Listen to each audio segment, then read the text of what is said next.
কংগ্ৰেছৰ বিৰুদ্ধে আটাইতকৈ ডাঙৰ অভিযোগটো হ'ল যে দলটোৱে অসমীয়া আৱেগ আৰু সংবেদনশীলতাৰ বুজাত বাৰে বাৰে ভুল কৰি আহিছে। শ্ৰীমন্ত শংকৰদেৱ কলাক্ষেত্ৰৰ দৰে খিলঞ্জীয়া সংস্কৃতিৰ প্ৰাণকেন্দ্ৰত মিয়া মিউজিয়াম স্থাপনৰ দাবী উত্থাপন কৰাৰ সময়ত কংগ্ৰেছৰ একাংশ নেতাৰ মৌনতা আৰু পৰোক্ষ সমৰ্থনে খিলঞ্জীয়া অসমীয়া সমাজক মৰ্মাহত কৰিছিল। কেৱল সেয়াই নহয়, বৰাক উপত্যকাত ৰাষ্ট্ৰীয় সুৰক্ষা আৰু অনুপ্ৰৱেশৰ দৰে স্পষ্টকাৰৰ ইছ্যুসমূহক কেৱল ভোট বেংকৰ চকুৰে চোৱাই যি পুৰণি ধাৰা কংগ্ৰেছৰ আছিল, সি এতিয়া কংগ্ৰেছৰ বাবে ডিঙি দাগি হৈ পৰিছে।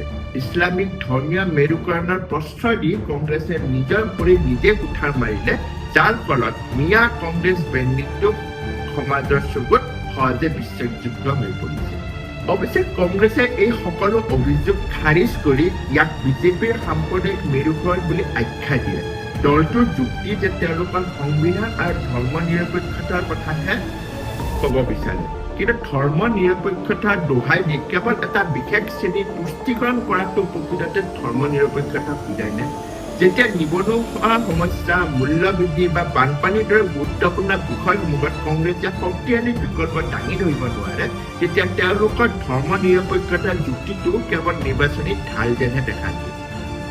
অসমৰ ৰাজনীতিৰ গতি প্ৰকৃতি সদায় সুকীয়া। ইয়াত ধৰ্মতকৈ ডাঙৰ কথাটো হ'ল খিলঞ্জীয়া অস্তিত্ব আৰু সংস্কৃতিৰ সুৰক্ষা।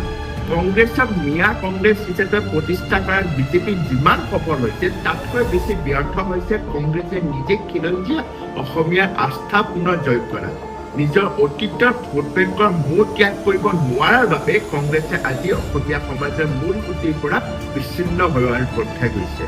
এতিয়া প্ৰশ্ন হয় যে কংগ্ৰেছে এই আত্মঘাতীৰ কৌশল সলনি কৰি পুনৰ বৰলুইতৰ পাৰত প্ৰাণ পাই উঠিব পাৰিবনে, নে এই সংকীৰ্ণ ৰাজনীতিৰ মেৰ পাকত সোমাই অসমৰ ইতিহাসৰ পাতত বিলীন হৈ যাব?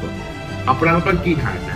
কংগ্ৰেছৰ এই স্থিতি এক কৌশল নে এক ডাঙৰ ৰাজনীতিক ভুল?